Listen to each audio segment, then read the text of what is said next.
are in life right now. And if you had government represented in this conversation, they would say, well, the reason you're even able to be Darren and have this company, consulting company that you run today, is because of the fruit of freedom. And yet you don't feel that way. Where is the disconnect? Where's the gap? So one, I'm not a representation of the majority of South Africans.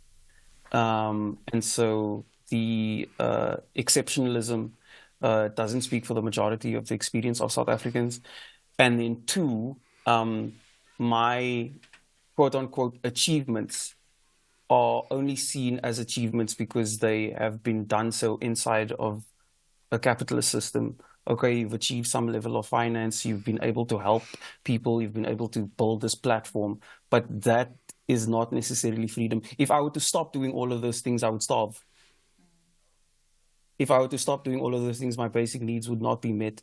If I were to decide that I just want to, for example, be a nurse because I really enjoy tending to people's needs, my income would be at such a level that I might not be able to sustain myself or help my family or support my life. And so you don't have the freedom to even choose an occupation that you really love. You do what you have to do in order to survive. You do what you have to do in order to progress. And so, again, the idea that we've achieved some level of success is even a facade, because stop doing that and try and do what you really love to do and see if you can still meet your basic needs, see if you can still meet your financial obligations. Okay. And you won't. All right. Thanks for that, Darren. Lerato, what does freedom mean to you? Thank you so much, Cathy. So freedom to me, I feel like a lot of people make the mistake of, when they're defining freedom, define it in the sense of a finite definition. And I think that is not what freedom is. Freedom is dynamic. So as we grow in a democracy, the meaning of freedom changes. So what freedom was to my parents, who grew up in apartheid most of their lives, was a freedom from discrimination and oppression. Where I think, as for my generation and for people in relatively just society, freedom has now become a more all-encompassing definition. So freedom goes beyond just the freedom from like oppression and discrimination, and it goes to freedom for self-determination, the right to self-determination, freedom from hunger, freedom from acute poverty, and freedom from fear, just general fear of walking down the street and your destination safely. And I think that there's so many ills and so much inequality in our society that the list of things that encompass freedom is it's long, and I can't go through the whole entire list and giving a definition.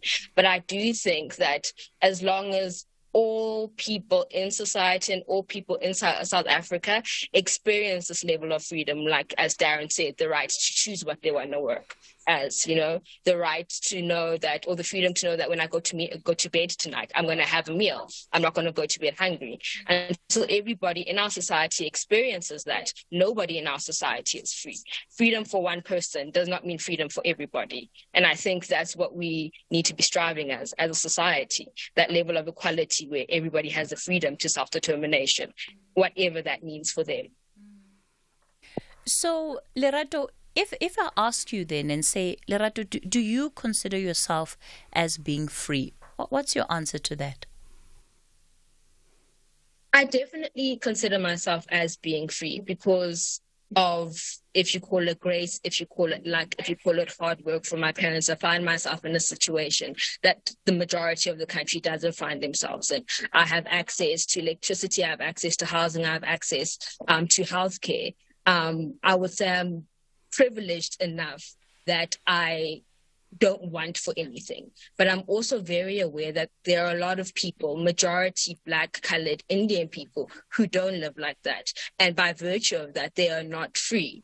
So I may be materialistically, I may be free. But for me, the fact that not everybody is enjoying that right also at a certain degree hampers my freedom as well. I don't know if that makes sense. Sure, it absolutely does. Tebelelo, you know, and this is what came up in the first conversation we had, that freedom is something that is incredibly subjective, or the feeling of freedom and being free is something that is incredibly subjective. But you, as somebody who is a civic education coordinator, of course, you're not just dealing with it from a subjective lens of what I feel and what my perception of that reality is. And it doesn't mean that what I'm going through is not real. The marker for freedom that you would use when you're out in the communities is different. Yeah, absolutely. I think one have to be realistic of the realities of young people and what they are going through and what they sit with on a daily basis in communities, especially as a community development practitioner or civic education, facilitator, whatever it is, whatever capacity you operate in communities, especially marginalized communities. What the profile, for example, of a young person who has excavated themselves from democratic processes and processes is someone who is precariously employed, someone who is not even employed at all, don't have access to water, don't have access to quality education, they don't feel safe on the streets at night alone as a woman, they don't have autonomy, they don't have agency, even when they do maybe have a perceived agency, is not kind of like an informed agency. So there's kind of like all of those factors that goes into some of the things that obliterate their abilities or even agencies to participate in democracy or in any governance processes. And I think that you have to then be aware of those intersections. There's intersections of lack of opportunities, of being black, being young, being a woman, living with disabilities, or being of the marginalized groups. And I think those, of course, cannot be overlooked. But when you also look at how most of the elements that goes into democracy's declining is lack of participation, and most people who are not participating fit the profile that I just outlined. So it's very important that they know that they hold power as the majority, as young people, to effect those kind of changes that they would like to see. So it's kind of like antithetical to say we are not free or democracy is not realistic, while democracy inherently empowers people to actually be at the center of how they effect changes and how they change their communities or change the reality of their lives or what they see in their communities. The issue of exclusion is such a big issue, and I think, Darren, you touched on it a little earlier. You made the point that we have a system that, due to the high inequality rate, is not working for the majority of people, and yet when we look at whether it's our electoral outcomes, it doesn't necessarily speak to the kind of voting that says people want to see dramatic change to what the system, the status quo is right now. And I wonder then, just on the issue of participation, involvement, the extent to which you, as represented in this panel, believe that the actions you take, that you have a voice in this country, that there are things that you can do when you're not happy to actually get the democracy that you would want to see. And we'll continue this conversation in a moment. Yeah, we're getting lots of WhatsApp voice notes. Many of you also talking about what freedom means to you. I'll be taking your calls in about the next 10 minutes. You can start calling in 086 000 2032. It's time for the latest news headlines. Good morning, Cathy. With the news headlines, I am Luyanda Maume. A security guard has been killed after a tree fell on top of him in Paarl in the Boland. The chief director for disaster management in the Western Cape, Colin Dana, says he was conducting patrols on a four-wheeler at Dimmersfontein Farm when strong winds uprooted the tree. One of the accused in the plot to murder rapper Keenan aka Forbes is back in the Durban Magistrates Court, where he's expected to respond to police allegations linking him to the crime. crime. Mzwethemba Kwabeni and co-accused Lindo Kuhlendimande are expected to respond to the state's evidence in their bail application. And President Cyril Ramaphosa says the world should not close its eyes to genocide ever again. He has written his weekly letter to the nation after attending the 30th commemoration of the Rwanda genocide. I'll have details on this and other stories at 11. Cathy has your SIFM market update. 2 years since winning the EFC middleweight title in the most dramatic and controversial fashion, Luke Michael finally defends his belt for the very first time at EFC 112 against the imposing submission machine, J.P. Kruger. And in the co-main event, featherweight champion Iga Smiley Cabeza becomes the next athlete aiming for champ status as he battles the imposing Kaleka Block Kabanda. EFC 112 live this Thursday. Watch it on SABC Sport Channel on DTT Channel 4 from 7 p.m. Brought to you by SABC Sport.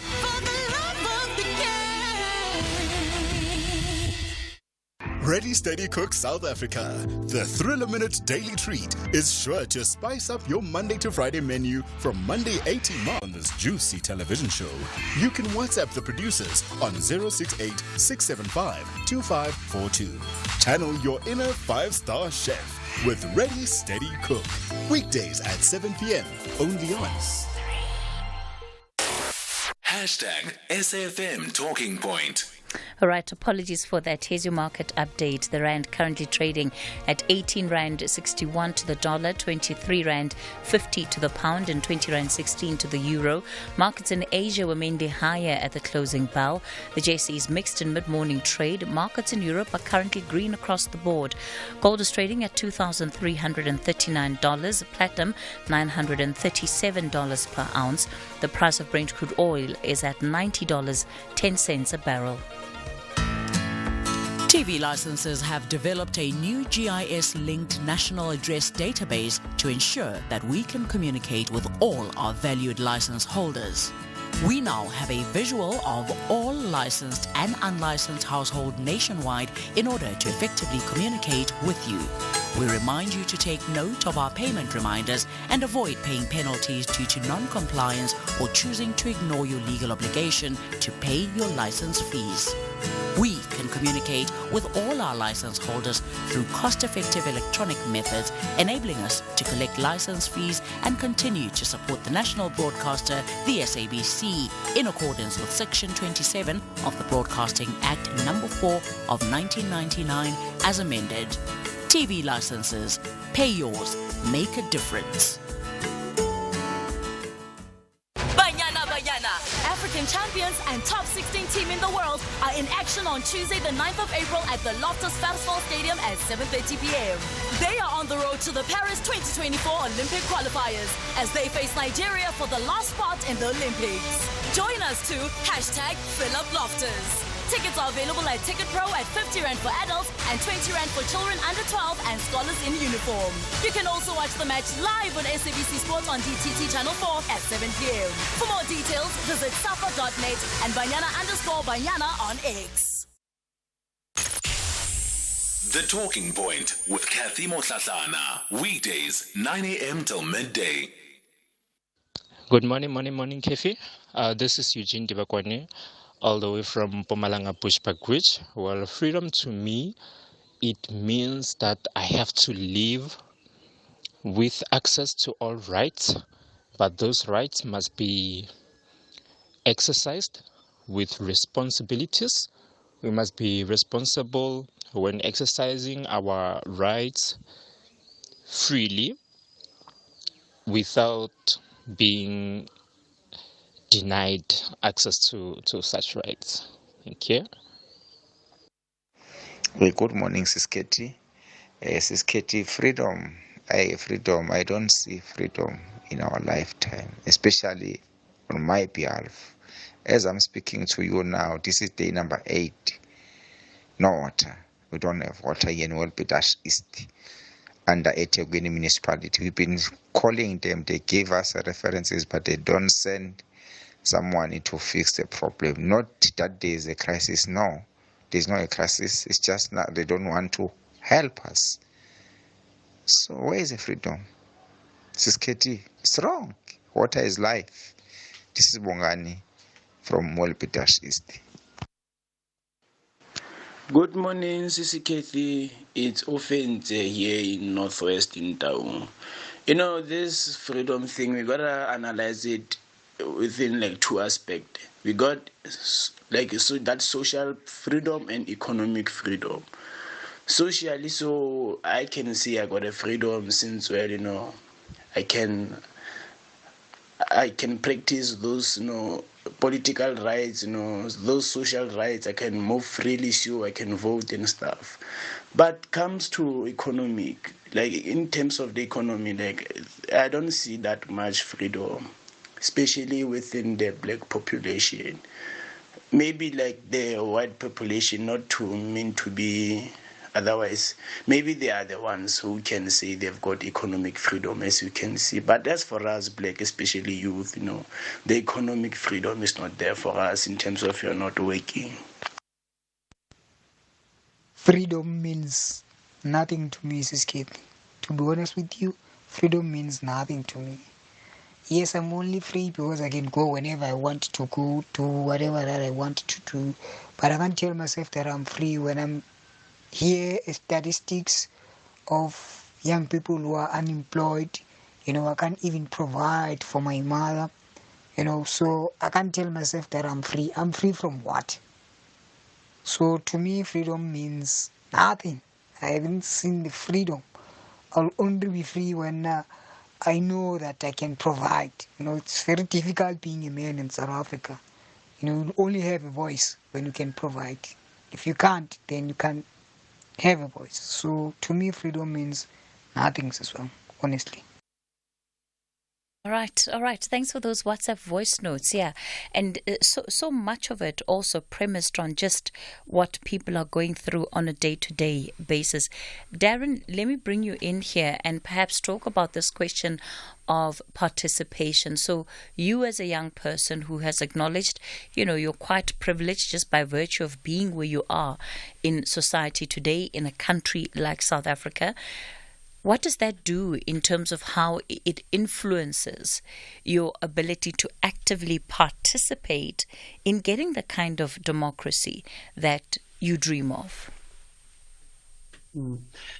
So, just in terms of creating content, at least, there's a very, very big gap between what South Africans know is happening around them, number one, what many people know the options are for them to exercise their so-called democratic rights, and then just the capacity to do either one of those two because they're just trying to survive. So there's such a big divide, and we can tell people as much as we want to, you have freedom, we live in a democracy, but the ability to practice that or to even see and understand how many layers and what's involved in the system that's impacting them makes it such that, as you've heard in the voice notes, it's just conceptual.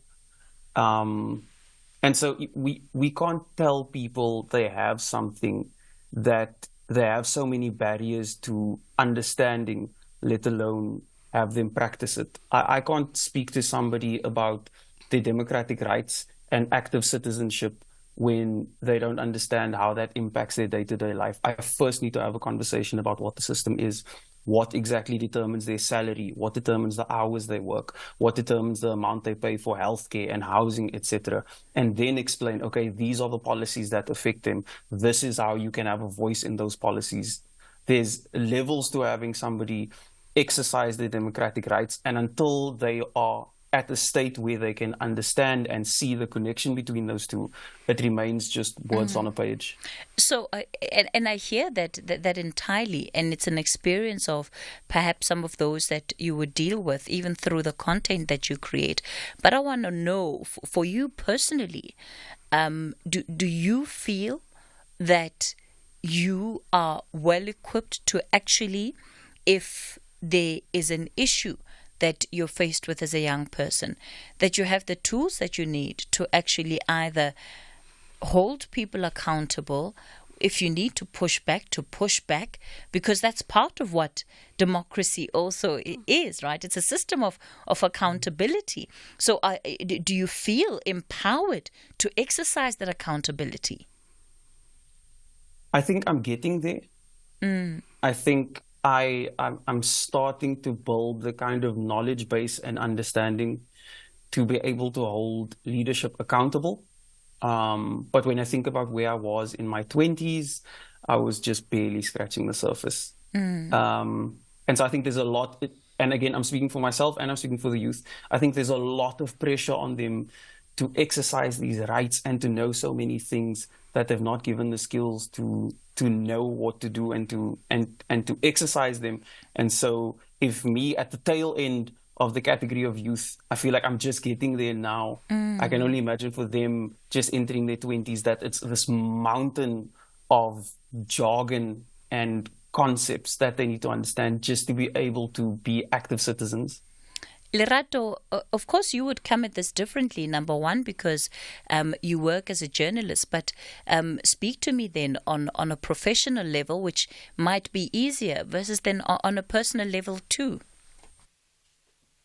So on a professional level, it's starkly different from on a personal level. I mean, before I actually started working as a journalist, I would say I was in the same position as Darren in his 20s, where I didn't know where to start in terms of holding government responsible, holding people in leadership responsible. But obviously in a personal level, and as I trained as a journalist and as I got more experience, I found that there are different avenues where you can inquire about certain things or demand answers from people in leadership. But the problem is that these aren't wholly accessible, right? And also the onus now, I can ask questions, but then the question is, will I get the answers that I require? Because a lot of times journalists do find that they hit a wall regarding getting responses from the different media or communications people from the different government departments. So it's almost like a dual relationship where I can answer the questions or my colleagues can ask the questions, but the issue is that, am I going to get answers? And on a personal level, like I said earlier, I mean, if I had never been in the media space, I would have never found out like the different avenues that are available to me to answer, to hold government accountable. It's very, the information is not wholly accessible. So if even a person that works in the space where they are trained in how to get this information has difficulty getting it, then how do you expect somebody who is a 19-year-old who wants answers but doesn't know where to start? How do you expect them to know that? That information is not readily available. So in terms of accountability, getting accountability, there are avenues to get accountability, but it's not easy and it's not open to everybody. So when we talk about the fact that we're marking 30 years of our democracy, and of course it is a significant milestone, but do you find that it is significant for you? Is it significant? Is this year, does it ring different? Are there particular reflections that some of you have been having about the fact that it's 30 years, or actually it's neither here nor there? Darren? That's a good question. I think in many ways, yes. I think it does feel different to the previous election. Maybe it's just because I'm a bit older. But I do think that with the rise of social media, the conversation around change is a lot louder. And I think that, I hope that makes a difference. I think that's all I can say on that for now. I think that the conversation is a lot louder. It's a lot more prominent. That might be because of social media. It might be because circumstances are significantly worse than the 5 years before that. It could be a combination of the two. Maybe it also has to do with the fact that people born in the early 90s, so just on the cusp of the end of apartheid, are adults now with responsibilities and kids and so that particular generation is a bit more matured now and in a position to lead some of the conversations. All right, Tibelelo. And so the conversation, sorry. Sorry for that, Darren. Tibelelo. It's okay. Yeah, I think is quite a critical time for first-time voters, for people who have been voting for a long time, for throughout all the electoral cycles. The voting decision is particularly hard and more tricky this year because you have to not only vote with sentiment, you have to look at essentially you are hiring someone as a political representative to do the work, and you have to be aware that democracy is a contact sport. You have to be in your position as a citizen to be ready to recall when it's needed, and even to not just recall fire. So essentially, if you have, for example, if you have a household and you're hiring someone to be, let's say, your gardener, and they're not doing their job, you're not gonna contemplate when they're not doing their job and like, should I fire? Should I have hired this way? You just recall them immediately. And I think that we're going with that, kind of a thinking and mindset of, we are hiring someone to do the work. We have things that we need. We have changes that we would like to see in our communities, and we want to hire someone who is capable and that we are ready to recall when it's needed. So it's so tricky 30 years later now to be here, to be at the precipice of change, and to know that whatever choice, whatever outcome, will have to be here to see it through and to hold leaders accountable and to ensure that our participatory democracy is exactly that, is participatory, and we are at the heart of it, participating and playing our role as citizens. Let me go to Mbombela. Sillo, good morning. Thank you very much, Cathy. Yes. And for taking my call. I would like to really commend your panelists, but particularly I think Stibello, the one you started with, she has really nailed it. And then she was able to explain what is freedom. But in the interest of time, I'm not going to dwell on what is democracy and what is happening. What I want to raise, which is a concern, is the institutions that are not transformed, including the media. The negativity that the media is spreading and the campaign against freedom itself and democracy is really not acceptable. Campaign Today, against freedom, Sillo. What campaign is that? I mean, for example, your opening remarks, you said majority of people don't see freedom and other things. We expect media to really instill positive thinking. Today, we cannot silence guns in Africa because of issues of ethnicity and even in the Middle East, etc. But we expect media to play a role to make sure that at the end of the day, South Africa I don't miss apartheid. I don't miss South Africa 30 years before. That's why I'm saying Tebello has nailed it. And but Sillo, our job is not to instill positivity. It's to reflect things as they are. And if you'd listened carefully, I said we started this conversation last week. And based on the responses that we had from our listeners, it was clear we needed to change direction. Because while we can assume that because it's 30 years of democracy, that everybody in this country feels free, it was clear to us that, in fact, that is not the case, especially where people feel they are unable to access certain rights that are promised to them in the Constitution. And that's why we're exploring this conversation, right? What is it really that drives people to believe that they're free? We expect you to be partial. It's not about this today alone. We are listening to SAFM every day. We are expecting you to be partial, to interrogate all the sides. It shouldn't be only one side when the government is playing. For example, no one said freedom is that people will get free services, everything will be free. People must work for what they earn. But at the end of the day, we are undoing the imbalances of the past. If apartheid has destroyed South Africa for 436 years, we cannot undo that in 30 years. But at least we have managed to repeal laws that discriminate in our people. We did away with a government that was created to serve minority and formed one that serves all South Africans. And that was the African National Congress the Pan-Africanist Congress and the Azanian People Liberation and the people of South Africa and the civil society. Okay, all right. All right, Sello. I don't take anything against what you're saying.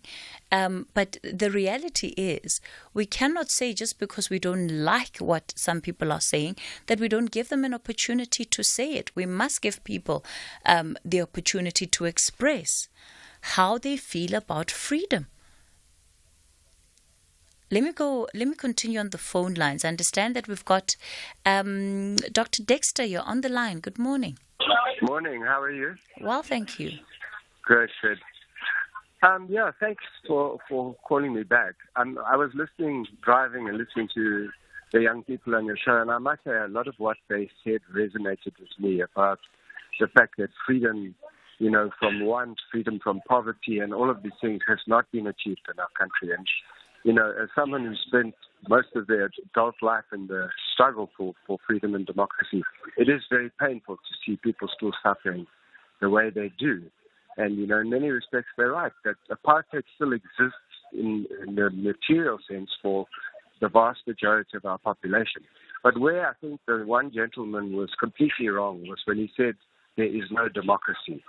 I mean, the one legacy that we have of the struggle that was fought by the Mandela generation and the people around him was that they won democracy for us. And it's not a small thing if you think about the fact that for hundreds of years we had colonialism, we had apartheid, and the vast majority of South Africans were completely disempowered. What does democracy give us the freedom to do? It gives us the freedom to choose the government. And the fact that people don't vote, the fact that people are not involved in politics means that they feel alienated and they feel that they're disempowered. But the reality is they do have the power to elect the government of their choice. And when the government doesn't perform, it's incumbent on them to go to the polls. And it's incumbent on people to campaign to get rid of a government if they feel it's not doing what it's supposed to do. So that's the only criticism I had of the discussion. But the rest I agree substantially with, and I think it's great that we have this conversation. All right, Dr. Dexter, thank you so much for that contribution. Let me go to the Val. Masuku, good morning. Good morning, Cathy. Thanks for the opportunity. Are you hearing me? Yes, Masuku, you're live on air. Thank you so much. Yes, given the fact that, we are now 30 years, into democracy itself, being curated as some kind of freedom, for South Africa, and whatever that transpired, before it. During the time of the struggle, when we threw stones, throwing stones, for instance, in the year 1976 against, the imposition, of Africans, it's a medium of instruction, there has never ever been a situation where any individual posited the viewpoint, that said, we were fighting to have democracy. It has always been for freedom and not democracy. In other words, I'm trying to make a distinction here between the definition of the word democracy and freedom. And now, I fortunately happen to be a student of Ian Dallas, who is a Scottish citizen who passed away about 3 years ago. May his soul rest in peace. Who, for instance, in one of his books, he mentions, for instance, here, that at 10:30 p.m. on the 4th of August 1914, King George V held a privy council at the Buckingham Palace, which was attended only by one minister, Lord Beauchamp, the first commissioner of works, and 2 court officials. And the council itself sanctioned the proclamation of a state of war with Germany from 11 o'clock. In other words, that half an hour difference. And that was all. The cabinet played no part once it had resolved to defend the neutrality of Belgium.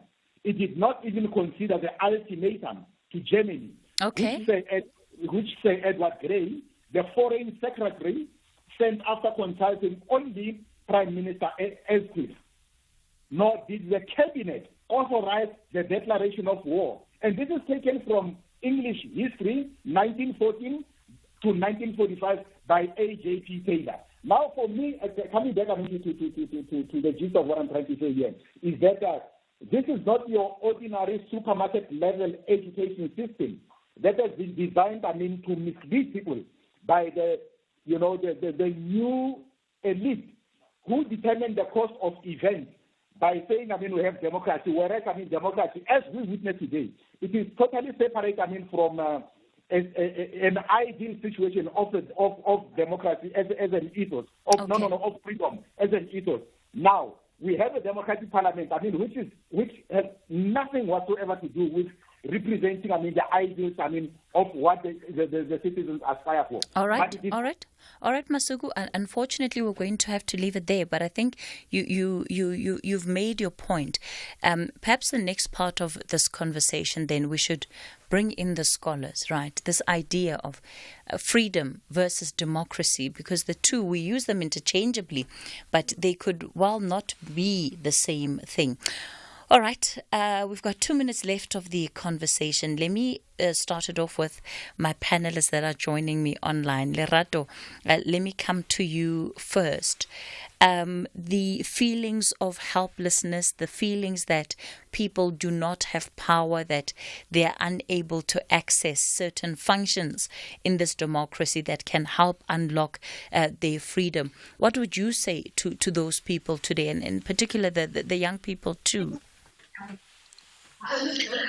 Well, I would say firstly, that feeling of despondence, though young people rightfully feel despondent, I feel like it should not dissuade us from actually taking action. And there are a lot of civil society organizations that are working to inform more young people, to create a more active citizenry through civic education. So regarding that feeling of despondence, I'll say don't give up. There's a saying that's going around that says 2024 is our new 1994. There's a feeling, as Darren said earlier, there's a charge in the air that's different from the elections, where people actually feel like they can go to the polls and make a difference.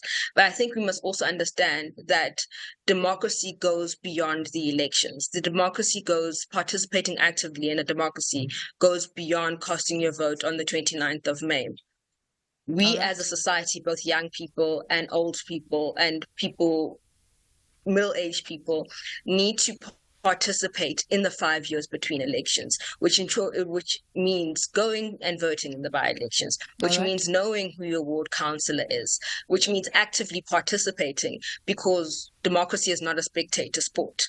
It requires everybody to do their role in order to protect it. Darren, briefly for me, your parting shot. I think I'll say what I always say to some of my followers, and that's that nobody is coming to save us. We have to get on the same page with regards to our collective interests, and we need to exercise our power as a collective people. Until we are on the same page, leadership will always be in a position to take advantage of the majority of people. And so I think that there's always a deliberate campaign to make sure that people's interests are seemingly different, but they aren't. And so once we understand our collective interests, we are in a position to really, really keep leadership accountable. And not even that, to make them fear making mistakes, because they'll be held accountable by the general population. So I think we always need to bear in mind that collective power that we have. All right. Tebello, very briefly for me. I think participatory democracy or participation or active citizenship transcend politics. So regardless of what political party will be in power, citizens need to play their role to ensure that democracy functions. Because if we don't work, democracy will not work. I'll leave it on that note. Tebelelo Lintswane, Lerato Mutsila, and Darren Kempfer, let me thank you all for your time, your contributions to this conversation. It's time for the latest news update.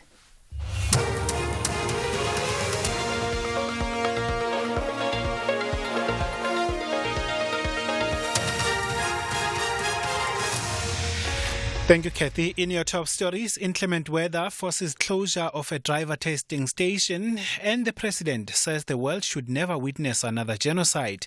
This is SAFM News. A very good morning. I am Luyanda Maume. The city of Cape Town says the Somerset West driving license testing station has been closed until further notice. Strong winds have been lashing the Western Cape, where heavy rains are expected today. Storms are expected to hit the south and central parts of South Africa from today. The Somerset Mall and the Huguenot Tunnel outside Paarl have also been closed. Traffic spokesperson Kevin Jacobs says strong winds have damaged part of the testing centre. The facility was damaged by strong winds overnight. Cape Town Traffic Service apologizes for any inconvenience caused. One of the accused in the plot to murder rapper Keenan aka Forbes is back in the Durban Magistrates Court, where he is expected to respond to police allegations linking him to the crime. Mzwethemba Gwabeni and co-accused Lindokuhle Mdimande are expected to respond to the state's evidence in their bail application. The legal teams of the other three accused submitted replying affidavits last week. They are accused of killing Forbes and his friend Tibello Tibbs Mutswane in Durban last year. Legal analyst Abigail Ngobeni says the state wants Gwabeni to explain his alleged involvement in the plot. Of course, we'll be expecting the two that are remaining, including Gwabeni, who is termed to be the mastermind, will also be responding to the vehemence and the allegations that are made. And with the entire reasonable test on his side, and to prove to the court that the interests of justice permit their release on bail, particularly him, the affidavit of the IO placed him on different places on the date of the scene and the date of the crime. So we are expecting him to come and rebut and as well show the court on how the state's case is weak. The eThekwini municipality in KwaZulu-Natal says it has put aside more than 1 billion rand for the Southern Aqueduct water pipeline project. It says the aim of the project is to assist the city to supply water to areas including Umlazi, Shallcross, Chatsworth and Folweni in the south of the city. Many areas in the city have been struggling with water shortages, leading to widespread community protests. Areas including Phoenix and Lindelani in the north of Durban, as well as Kwaklimba and Umlazi in the south of Durban, have been hardest hit. eThekwini Mayor is Mxolisi Kaunda. And what impacted to that shortage is that our main pipe, Southern Aqueduct, which supply the southern part, those areas have been impacted negatively because the aging infrastructure have expressed itself in a way that we had to shut the other pipe, which is concrete, to shut it down. It was not operational. So that have impacted negative to the people's lives. As a result, the city had to take a decision that we need to reoperate this pipe which was shut down, and it is a 24-kilometer pipe. We have appointed two major contractors to undertake this project. They are given 24 months to complete this project. The DA in the Mfuleni local municipality in Gauteng says the municipality should be more transparent on the quality of water in the area. This after the DA found that the water in some parts of the Vaal have been contaminated. Last week, the municipality issued a warning urging residents to refrain from drinking tap water after it was found to be contaminated with sewage. The affected areas include Sebokeng Zone 7, Palm Springs, Beverly Hills, Lakeside and Everton. The DA's Mfuleni North constituency head Kingsel Chabalala says they are deeply concerned about the water situation in the area.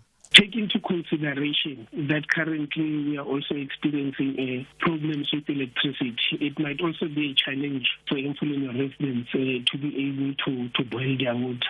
And also with regards to water tankers are not enough because over the weekend we visited some of the areas. Residents were informing us that they have never seen water tankers in their areas. President Cyril Ramaphosa said the world should not close its eyes to genocide ever again. He has written his weekly letter to the nation after attending the 30th commemoration of the Rwanda genocide. The commemoration took place in the Rwandan capital Kigali at the weekend. Ntebu Mukobo reports. Exactly 30 years ago, approximately 1 million people were killed within 100 days in what has become known as the Rwandan genocide. President Ramaphosa says the genocide happened because the Western powers claimed it was not aware of the extent of the killings. And he says 30 years later, South Africa will not stand by and watch while another genocide is unfolding in the Middle East. He says nobody can claim ignorance about what is happening in Gaza because unlike in the 1994 Rwandan genocide, the atrocities in the Middle East have been televised and written about for for everyone to see. The president stressed that this is what has prompted his administration to take what is happening in Palestine to the International Court of Justice. Ntebo Mokobo for SABC News. And finally, what drove the singer Amy Winehouse to general self-destruction, including alcoholism, which eventually killed her? Was it just living life in the headlines at a young age? Paparazzi have been blamed for ruthlessly exposing every step of Winehouse's decline. But how should we remember a woman regarded as a vocal maestro? Back to Black, a new film about Winehouse, has addressed these and other questions. Here's the BBC's Gerard Gallagher. Amy Winehouse, a music legend. Now a new film, Back to Black, is telling her story. Marisa Abela plays Amy. I want people to hear my voice. I was so excited by the idea of, playing and getting in touch with Amy the girl, and then Amy the singer, and, the woman before the icon. Recapping your top story, the city of Cape Town says the Somerset West driving license testing centre has been closed until further notice. Strong winds have been lashing the Western Cape, where heavy rains are expected today. For SAFM News, I am Luyanda Maume. Headlines at 11:30. SAFM 104 to 107 nationwide. Leading the conversation. SAFM has signed a code of conduct that is enforced by the Broadcasting Complaints Commission of South Africa. Under the code, we are committed to giving news that is accurate, comment that is fair, and programming that is not harmful, does not amount to hate speech, or contain violence or explicit sex. If you think we are not living up to that code, then you can inform the Broadcasting Complaints Commission of South Africa. Direct any complaints in writing to the Broadcasting Complaints Commission of South Africa. PO Box 142365. Craig Hall 2024. Fax to 011-326-3198 or an email to bccsa@nabsa.co.za. For more information, please visit www.bccsa.co.za.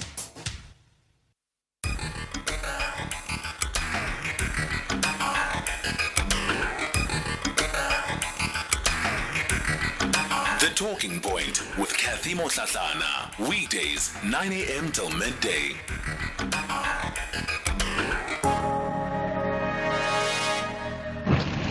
Good morning, Sis Cathy. Sis Cathy, I just wanted to touch on this issue of freedom, explaining freedom, because I feel like most people, we explain freedom with what you have, the success you've acquired, or maybe how well you're doing. And I don't think that is freedom. Freedom is having all that and still being free to show off your house without being worried that criminals will come. Having all that and still being free to walk around. Doing all that and still being free to buy at any shop that you want. So freedom and doing well is two different things. Thank you. It's Eddie here from Boxburg. Ma'am Cathy, good morning. It's Domiso from Brakpan. Maybe a simpler definition of what freedom is to me. Freedom is options. I think that's it. I think there isn't a simpler definition than that. Yeah. Good morning, SAFM.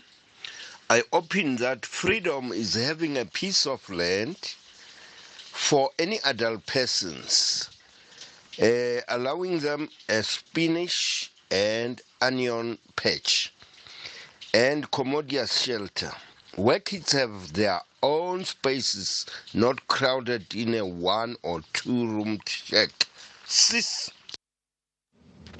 Yeah, okay, on my side, people that they feel, it's people that they benefit. Now I don't eat democracy. My kids don't eat democracy. Opportunities are still near by cousins and politicians and friends and Mzala and Jojo and what. I don't feel nothing. For me, this democracy is an insult. I hate it.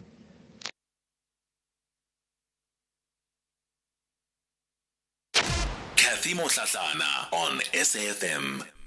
All right, I think there's still so much else that we'll have the opportunity to explore as the month unfolds when it comes to the question of freedom. I think next week we'll bring in the scholars, right? So let's try and get through these the issue of definitions, and we intentionally did it this way because how people feel is important, and we must take that into account.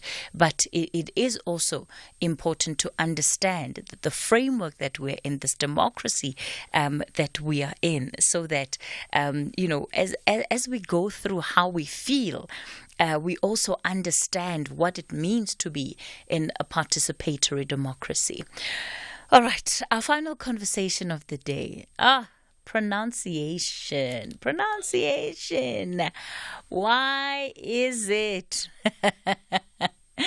that in a country with 12 official languages, we still seem to have such a big issue where pronunciation is concerned? One would think that because we have 12 official languages, we understand the fact that there's so many people who would have different mother tongues, perhaps to our own, and this very much influences our ability to pronounce things in what is perceived to be a correct way. It, of course, seems to be especially touchy when it comes to the English language, right? So I know I've had some callers here and there who, if I'm pronouncing an isiXhosa word, will say, Cathy, you said it wrong. And, I have to work extra hard to make sure I pronounce some names correctly. But the anger is never quite as high as it is if I say something wrong in English. What is it about pronunciation that seems to always get everybody talking? We'll have this conversation in the final hour of the show. Dr. Thandeka Mdalo is a speech and language therapist. He'll be joining us. But I want to give you an idea of where this conversation came from. Colin, you're out in Cape Town. Good morning. Good morning, Cathy. Good morning. Please, Mike, listen to me now. Don't say NATO, it's NATO. North Atlantic Treaty Organization. He comes on air every day, NATO. He's so obsessed with NATO. Yeah, tomatoes, Colin. No, but come on, man. Come on. If I tomatoes. Tomato, but he knows. He sounds an intelligent guy. So use the word, if you say native land, N-A-T, Nate. You know, Colin, what my Sepedi teacher used to say to us when I was in primary school. Yeah. Because as kids in the class, we would always correct her pronunciation of English words. Yeah. And she would say there is no master of pronunciation. Yeah. And since then, I've sort of, that's the policy I approach. We all, speak language based on so many different things. There's no master of pronunciation as long as you understand what I'm trying to say. Yes, I know. But something I was taught at school. You spell the way you pronounce the word. So if I'm going to write NATO, it's N-A-A-T. Not NATO. Colin, then we must correct the whole country for saying comrades wrong, right? Good morning, Cathy. Yeah, pronunciations and everything, 12 official languages, all of that. But you know what? The price of petrol keeps going up, and that impacts inflation. That impacts the price of food. Have you seen the price of cheese lately? It's absolutely ridiculous. I mean, why? Yeah, I don't know how we can afford to buy cheese anymore. It's just ridiculous. But then again, I suppose you wouldn't know what a nachi is, but it's actually a nachi. 2 A's, not 1 A. So NATO and NATO is two totally different things. Hey, SAFM, Anonymous here in KZN. I was listening to this gentleman Colin talking about pronunciation. Yeah, I mean, we all have different mother tongues, we all have different accents. So, yeah. So definitely we're going to be pronouncing different words in different languages differently. Like, for example, there was a time my dad said, buoyance. Boyance is trying to say Beyonce. So instead of saying Beyonce, he said buoyance. So, yeah. Dr. Mohlahlana, good morning to you. Thank you so much for your time and agreeing to be part of this conversation. Good morning, Cathy. Thank you so much for inviting me. It's an honor. It seems to be the one thing that, I don't think there's a single human being who can say that they've mastered the art of pronunciation. It seems to be the one thing where sometimes we all tend to fall short. But what is the big deal? Why is it such a big issue, the question of pronunciation? I think it tends to be a big deal because language is a form of expression, and how you talk is how you express who you are. But we often use our own frame of reference to judge someone else's way of speaking. Can I just go back to the example? Sorry, I couldn't leave NATO and NATO. Can I just use that as an example? Sure, go ahead. In African languages, in terms of the vowel system, you've got A, E, I, O, U. Those are the only sounds that there are in African languages. In English, even though when we write, it looks like there are 5 vowels. In terms of sounds, there are 26 vowel sounds in English. So when he says NATO, the A, in African languages, the sound that it makes is A, not A, as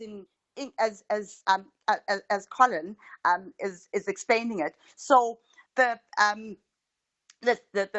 African language speaker is actually using their own frame of reference, their own vowel system. There's often a misconception that when you are speaking English, your own mother tongue is sleeping. It's dormant, but that's not the case. All your languages are active all the time. That's why you would find an African language speaker where, for example, in African languages, there's no what you call frontal dental sounds like th or the. So you found deman and ting, but it doesn't only apply to African language speakers. Afrikaans mother tongue speakers, they don't have what you would call subject-verb agreement. Like, for example, in Afrikaans, whether you say dikat eet or dikate, where it's plural, it's still eet. Your verb doesn't change. Whereas in English, it would be the cat eats. Your verb changes, but as soon as your subject is plural, the cats, your verb, it's eat. There's no S. So Afrikaans mother tongue speakers, when they speak English, you often hear them say, the people comes. So can you see that their own mother tongue is impacting on the speaking of English, but that has absolutely nothing to do with intellect. I'm sure if you listen to the news or debates or discussions, you often hear top politicians or top professors showing these features. And it doesn't mean that they cannot use language adequately, but they use language, it's called difference. I think within our own South African context, we pride ourselves in being the rainbow nation with all these languages, and we embrace each other's languages. And part of embracing each other's languages is embracing their frame of reference. The English that you hear is influenced by the underlying language that the person speaks. So when you do not embrace the language or accept the language, you're not accepting the person. You're not accepting the underlying language as well. Mm. And so and I think that may be the basis for it. Dr. Mohlahlana, do the same rules apply when it comes to speaking different African languages where you find that I know if you have Nguni speakers, often they struggle with the Sotho dialects and vice versa. Is it the Correct. same concept? That's correct.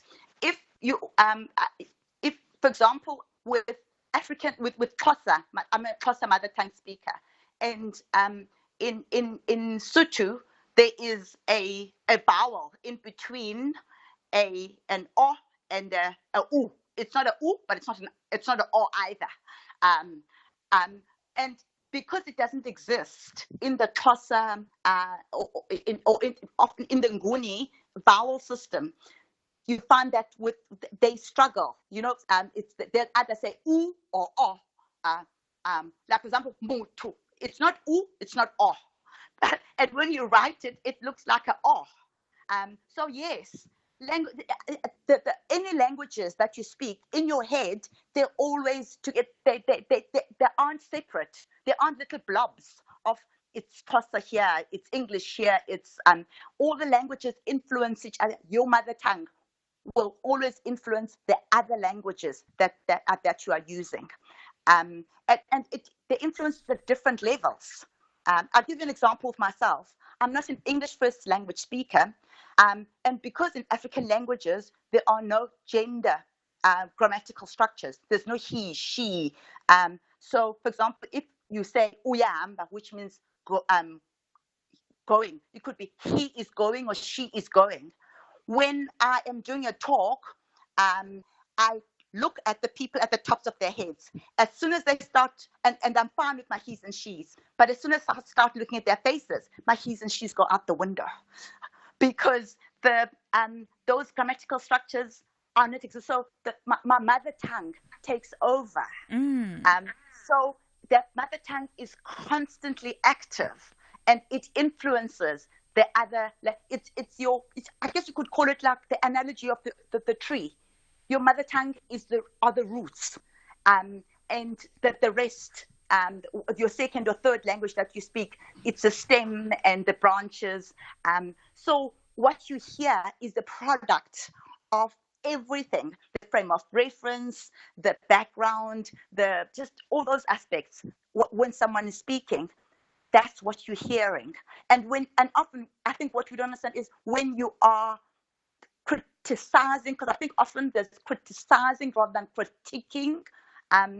It's a non-acceptance. You're not accepting what the person is bringing. I think maybe going back to your discussion on freedom, it's part of how one freely expresses one linguistically. It's being able to do so.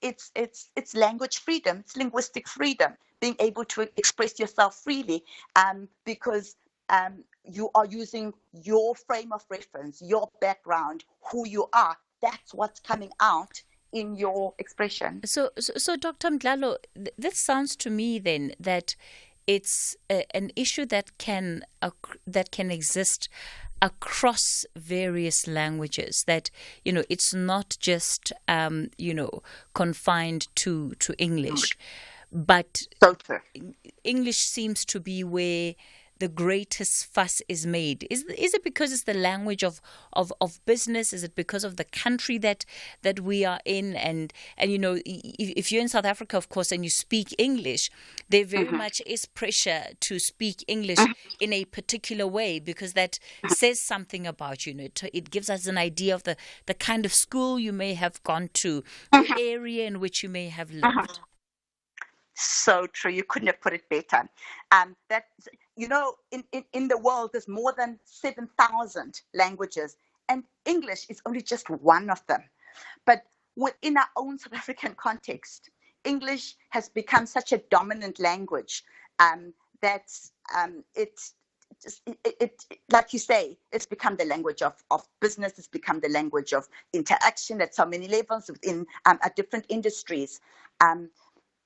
That it becomes the norm. But I think for me, it's not even about the English. There's different varieties of English. And it's about acceptance of, in a way that you get Scottish English and Irish English and Australian English. Within our own context, we've got different varieties of English. I made the example earlier of the th and the the.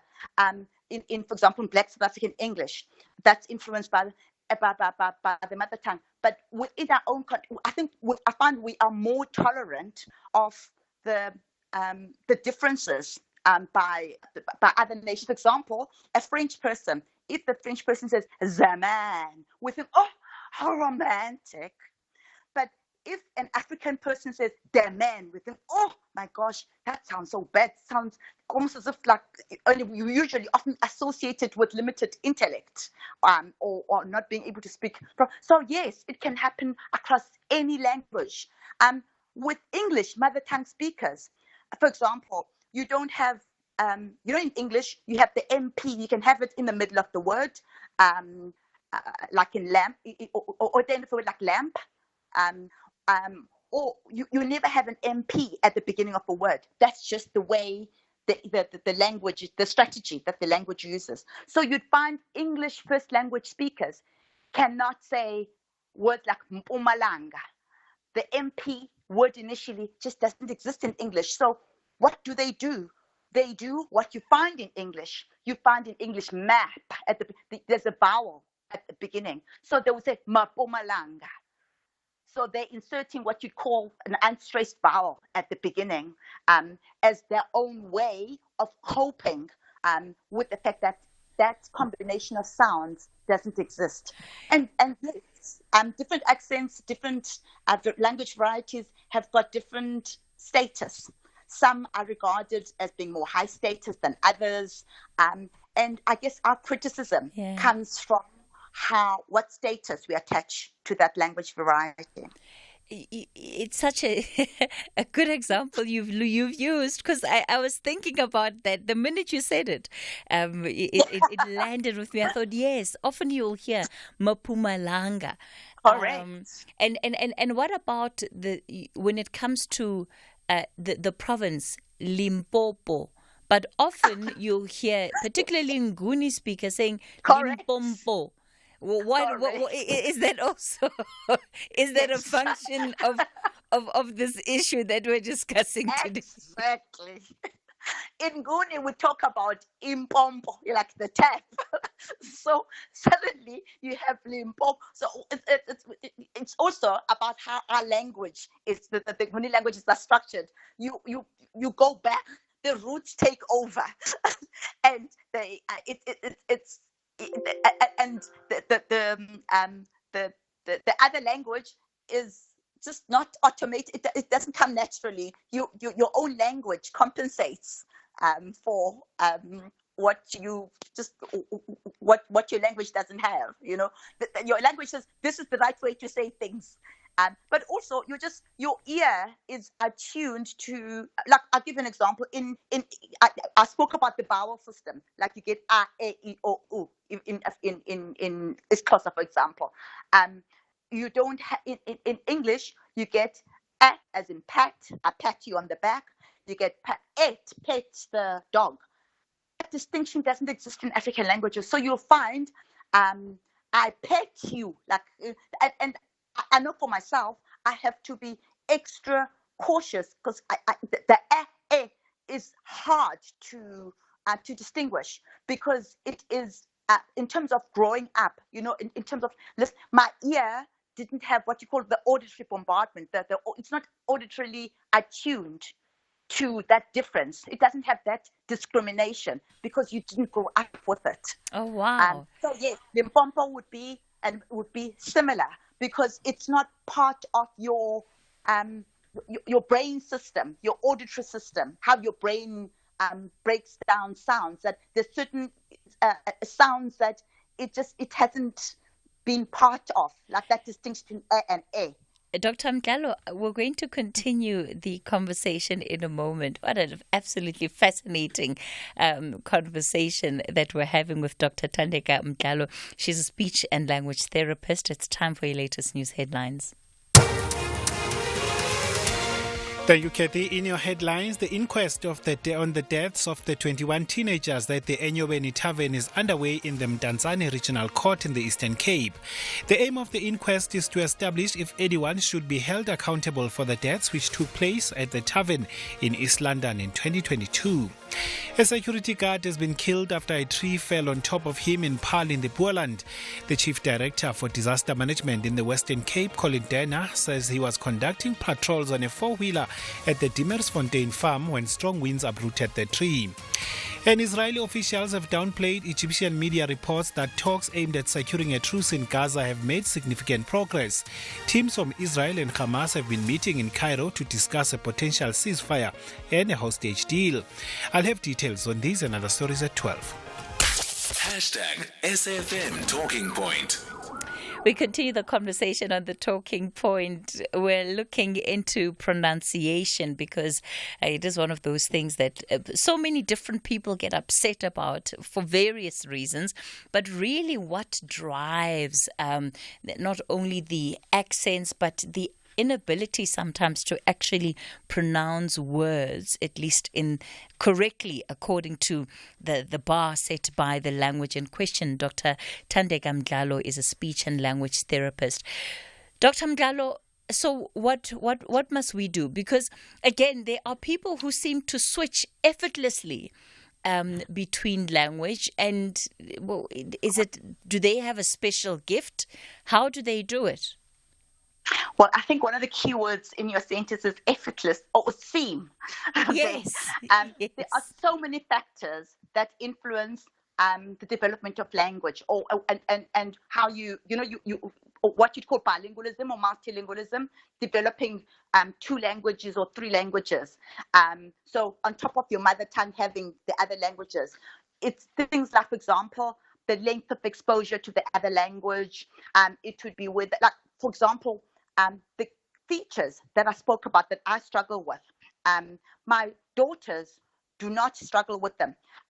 They don't make the he's and she mixes up that I do, because they, from the onset, they grew up with the multiple languages. They with them, they've grown up with English and Xhosa and Lesotho, and they can speak all 3. So they switch between them.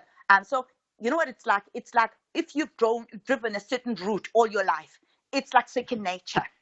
But if you start later in terms of driving a certain route, your brain has established certain routes, and it's not automatic to travel the new routes. You have to actually think about it. Now I'm going to take this route. So all those factors, but also the psychological factors. Like I say, I know he is for man and she is for girls, and like I know that well, and I know my grammar. I've got degrees in English, but when I am tired, when I am nervous, my he's and she's go out the window because of psychological factors. So there's a lot of factors at play. So what's the trick then to expose young people to as many languages as possible when they're still young?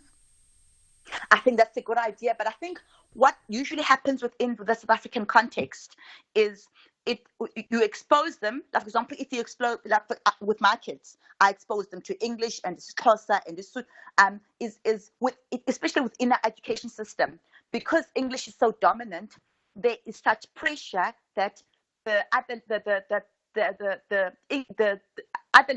English must grow at the expense of the other languages. So you get what you call language attrition. So loss of the other languages and dominance of English. So the English grows at the expense of the other languages. So when you're talking about the exposure at the same time, it must be equitable. It must not be one at the expense of the other. And I think the education system as well needs to enhance that, because I think often, like, for example, teachers will tell parents that stop speaking. If you want your child to learn English, stop speaking the isiZulu, isiXhosa, or Sotho. And scientifically, that's inaccurate. And I mean, even the most recent research, even with children who've got learning disabilities, has shown that that is inaccurate. One can learn those languages simultaneously. All and right. Well, I mean, look at Joburg. You'll find someone next door who is Shona, and then down the other side who is Zulu, and you'll find a 2-year-old. They'll go and buy chips from someone who's Shona and turn around and speak to someone who's Sotho. Scientifically, it's been proven that children can develop languages simultaneously. All right. Dr. Mhlalo, let me bring in some of our listeners. Moloisane, you're in Mabopane. Good morning. Morning, Cathy. Yes. Thank you for taking my call. Cathy, I will just answer briefly to say that... Moloisane, try and move away from your radio. Switch it off, please. But the radio is switched off. We're getting feedback on your line. Cathy, shall I continue? No, unfortunately, Moloisane, the feedback is pretty bad. We'll see if we can't bring you up on a different line. Let me head over to Lephalale. Kumbulani, good morning. Hi, thanks for taking my call.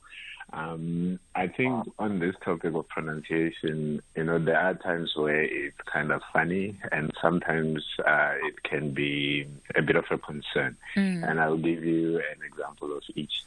If you, let's say, turn on the GPS system and you're driving to Emalahleni, usually the GPS system will say Emalalini. Okay, that's just funny. You just ignore it and leave it at that. But then on the other hand, I remember a few years ago I worked with two gentlemen. One guy his name was Sipho, and the other gentleman was a white person from USA, and he used to pronounce Sipho as Sipho. And I immediately stepped in there and I told him, listen, this man's name is Sipho, which means gift. Now, if you say Sipho, you're basically saying his name means disease. And that's just unacceptable. You need to learn to pronounce it properly. Yeah, thank you. All right, Kumbulani, thanks. And those are really two great examples. Mike in Middelburg, let's see if you can say NATO instead of NATO.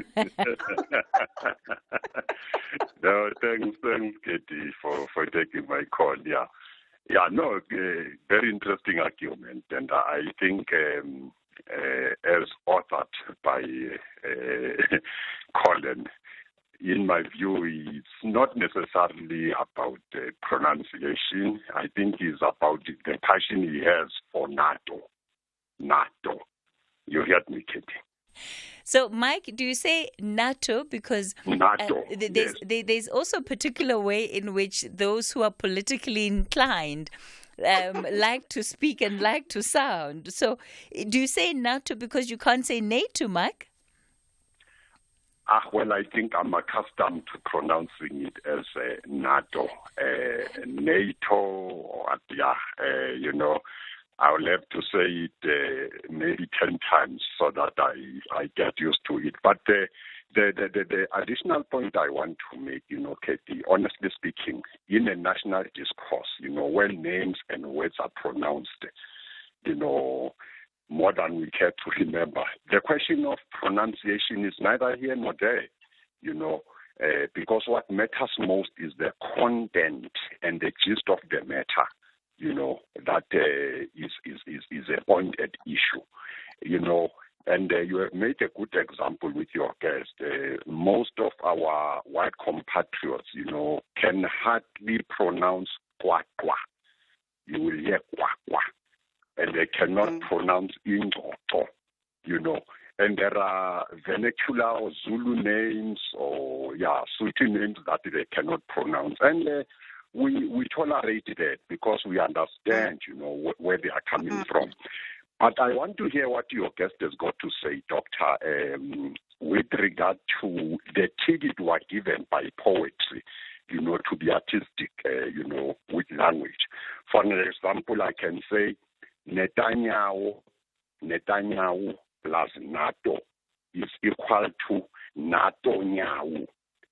precisely because of the equation in terms Oh wow, Mike. Oh wow. Bye-bye. Oh, you're so naughty, Mike. You're so naughty. It was clever but naughty. Moloisane in Mabopani, you're back on the line. Good morning again. You, Cathy. I've already thanked you. Cathy, I'm going to say my answer very briefly. You know, pronunciation has, in most cases, influenced by our teacher when we were still young, and we tried to emulate them. So I feel it doesn't matter how you pronounce a word as long as you can spell it correctly. That is why I can say pronunciation is personal and spelling is international.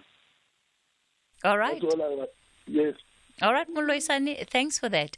So, Dr. Mohlahlana, as we get ready to wrap up this conversation, we've got just about 2 minutes left. What then can we do to improve our own approach to language, including our pronunciations? Because while it might be understandable that we don't get things right, it's not acceptable. I think maybe a starting point would be what we always claim is that we're a rainbow nation. It's about understanding each other and seeking knowledge, because I think knowledge is power. When you understand where someone is coming from or why they're saying things the way they are, you embrace it more. You may not accept it, or you may not think it's right, but you understand their frame of reference. And I think within the South African context, as can be very, very well articulated by a lot of your speakers, your people call in, often you find it's a one-way street. The speakers of the other languages, especially the African languages, there's a lot more tolerance of the English mother tongue speakers not being able to speak or to use our languages or our words correctly. But often it's not vice versa. And so I think education is and knowledge is power. And that I also just think also just a consciousness of just making ourselves conscious that it's, you know what, there's a difference doesn't mean that you are not in order, that there's things are not in order, that it's pathological or it's deviant. And that's about mindset. So I think a lot of it is very much linked to mindset. Yes, it's true that sometimes that there are words that are important. For example, if you say affect or affect, it means two different things. And it's important for us to, but I think it's a process, and I think it's about an understanding of that process. It's about embracing each other and tolerating each other. All right.